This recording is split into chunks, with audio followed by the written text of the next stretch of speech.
Nos llevas a Mar del Plata. Carlos Pañi, te llevo a tu ciudad. Y porque nos vamos de vacaciones, así que vamos a tratar de hablar un poco de la historia de las vacaciones de los argentinos. A ver. Y vamos a hablar a partir de un libro que se acaba de reeditar, Mar del Plata, un sueño de los argentinos, de Elisa Pastoriza y Juan Carlos Torre. Un libro hermoso donde se cuenta la historia del balneario de Mar del Plata como una metáfora de la historia de la sociedad argentina. Entonces, vamos a hacer ese recorrido desde el siglo XIX hasta la década de 1970 y vamos a arrancar por el siglo XIX.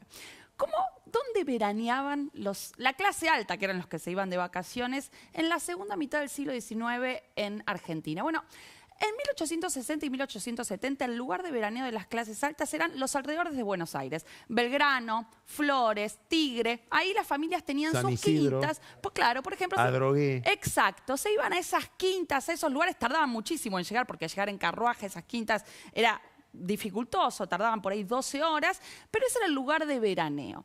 Ahora bien, a fines de 1870, algunos emprendedores como Pedro Luro empiezan a pensar que hay que crear en Mar del Plata, que en ese momento era un pueblito agropecuario, una villa balnearia para que los sectores de la alta sociedad pudieran veranear a la manera que lo hacían las élites europeas, que se iban, por ejemplo, a Biarritz, ¿no? Entonces, quiso hacer de Mar del Plata una especie de Biarritz argentino y empieza ese proyecto. Y va a haber dos momentos muy importantes para que eso sea posible.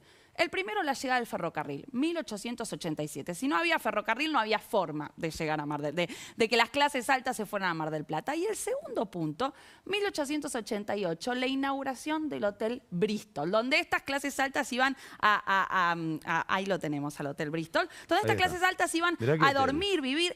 Era un lugar hermoso que tenía... Mirá qué imagen. Es espectacular, porque aparte lo que cuentan acá en el libro, por ejemplo, que para la inauguración contratan 24 chefs que traen de París, ¿no? Porque les tenían que dar las mejores comidas en salones comedores hermosos, donde había bailes, conciertos, porque el hotel era muy importante porque no se pasaba tanto tiempo en la playa. No es que se iban con la heladerita a la playa y se llevaban los sandwichitos, sino que en la playa pasabas un ratito, caminabas por la Rambla. No estaba bien estar quemado. No, no te tirabas al mar tampoco. Lo del mar era por cuestiones de salud, pero no es que disfrutabas tirándote al mar. Entonces, el hotel tenía que ser un lugar importante de sociabilidad de esta alta sociedad porteña. Y efectivamente Mar del Plata se va a convertir en el lugar de veraneo obligado de la alta sociedad porteña. ¿Pero qué empieza a pasar? Bueno, a finales del siglo XIX y principios del siglo XX el país empieza a crecer económicamente y se empieza a dar todo un proceso de movilidad social ascendente. Muchos inmigrantes que habían venido a hacer la América empiezan a tener mejores ingresos y a pasar a ser de clase media. Y esos sectores de una clase media incipiente quieren imitar los estilos de vida de la alta sociedad porteña. Entonces, ¿qué empiezan a hacer estos sectores? Se empiezan a ir de vacaciones a Mar del Plata también. Entonces, hacia 1910, en Mar del Plata teníamos veraneando a la alta sociedad porteña, pero también a sectores de clase media. Empiezan a multiplicarse los hoteles, empieza a haber más gente, empieza a cambiar la sociabilidad. Ya no era algo tan exclusivo. Estos sectores de clase media pasaban más tiempo en la playa, por ejemplo. Entonces, la sociabilidad era otra. No seguían las modas y las etiquetas. Mirá cómo están vestidos en la playa. ¿Cómo está? Sí, muy vestidos en las playas, ¿no? Estaban muy tapados. Entonces, había algo de la etiqueta que se perdía en esa época. Pero ya que entonces empieza a haber un cambio, ¿no? Se empieza, podríamos decir, a democratizar el balneario. Esa es la palabra que usan los autores. El otro cambio lo tenemos hacia 1930. Esa es la Rambla, por ejemplo. De madera. ¿No? La Rambla de madera. Rambla de madera. Exacto, caminando por la Rambla de madera, antes de que estuviera el Hotel Casino del que voy a hablar ahora. Con traje y corbata el señor, ¿no? Traje blanco. Claro, porque el plan era salir a caminar por la Rambla, ¿no? Como no tanto me voy a la playa y a la arena. A mí te digo que me cierra más ese plan. Sí, ¿este plan? Sí. ¿No te gusta la playa? La arena y el mar, no tanto. No tanto la arena y el mar. 1930. El tercer momento... ¿Te ves ahí? Sí, con ese paragüitas, con el paragüitas. Con la sombrilla. Sí, total. 1930 empieza un nuevo cambio. ¿Por qué? Bueno, porque Mar del Plata pasa de ser una villa balnearia a una ciudad moderna. Y acá hay un personaje clave que es Manuel Fresco, gobernador de Buenos Aires, gobernador conservador, católico, simpatizante del fascismo. Y Fresco que empieza a hacer un conjunto de obras públicas en la provincia de Buenos Aires, pero Mar del Plata le pone especial atención. Dos cosas va a hacer Fresco.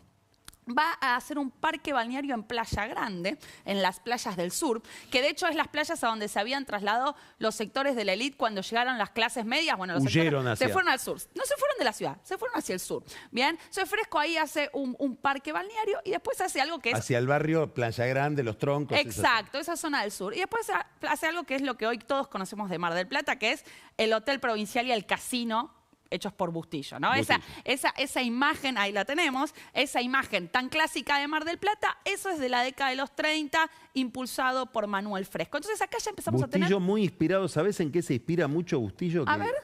En el Escorial. En el Escorial, claro, tiene una... Bueno, y hay algo también de catolicismo ahí, ¿no? Claro, claro. Importante. Entonces, acá ya tenemos una ciudad moderna, ya no una villa balnearia, una ciudad moderna. ¿Y cuál es el siguiente cambio? Bueno, el peronismo, obviamente. ¿Por qué? Porque el peronismo va a buscar impulsar las vacaciones de los trabajadores. ¿Cómo? Vacaciones pagas, aguinaldo, impulso del turismo social. Si bien, obviamente, ya con Fresco y en la década del 30 empezábamos a tener este tipo de cosas, el peronismo lo va a expandir muchísimo más.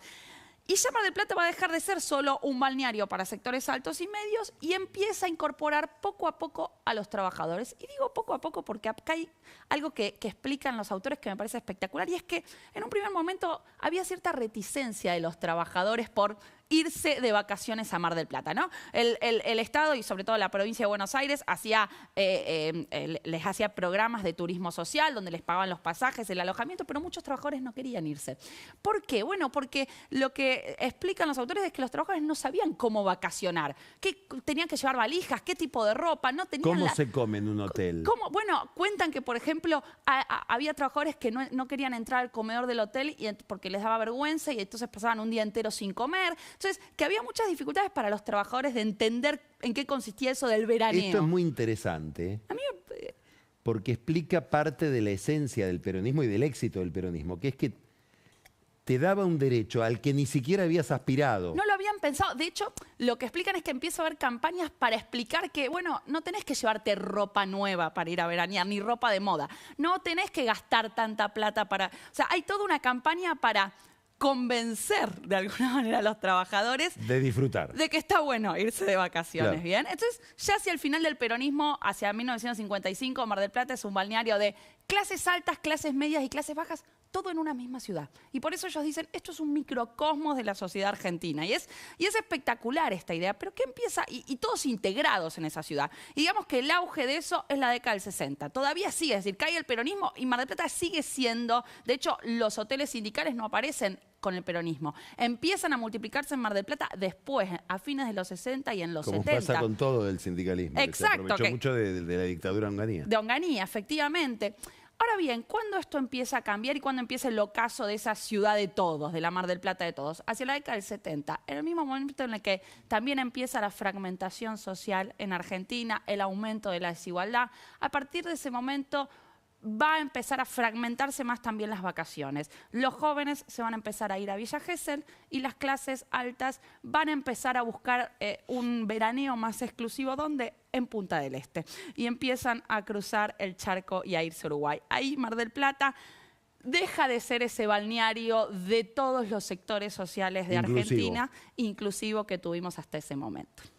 Mostremos de nuevo el libro entonces. Mar del Plata, Mar del Plata. Elisa Pastoriza y Juan Carlos Torre, un sueño de los argentinos. Excelente, muy linda la foto, las dos fotos además que tiene Hermoso, la tapa. hermoso. Magnífico. Muchas gracias, Camila. Gracias, Carlos. Felices vacaciones. Felices vacaciones y feliz año. Vamos a un corte y llega Carola Gil, que nos va a seguir hablando de vacaciones, de